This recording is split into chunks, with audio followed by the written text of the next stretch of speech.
What's cooking, foodies? Today we are making stuffed chicken parmesan, gooey mozzarella cheese stuffed inside of breaded chicken.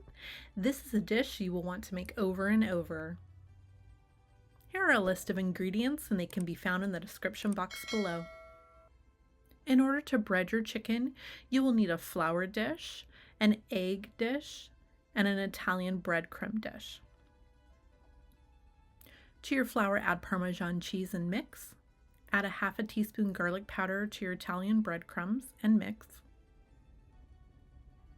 Go ahead and slice up your mozzarella cheese. Using a paring knife, cut a slit into the side of the chicken breast, making deep pockets.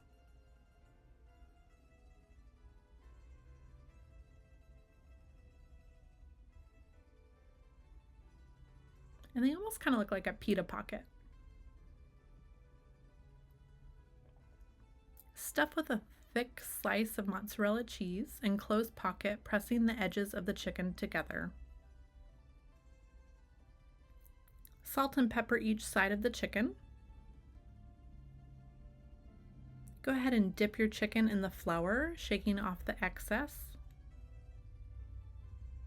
Then dip into the eggs, letting the excess drip off, and then dredge in the breadcrumbs, pressing to stick to the chicken.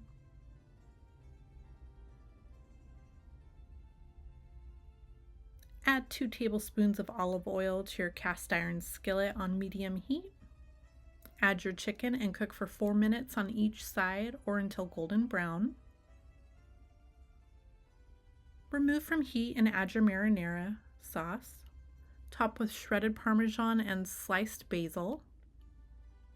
Place your cast iron skillet in the oven and cook at 425 degrees Fahrenheit for 20 minutes or until chicken reaches an internal temperature of 165 degrees Fahrenheit. And we have this on a weekly rotation at our house as we love this recipe. Don't forget to like, comment, and subscribe, and I will see you in the next video. Enjoy!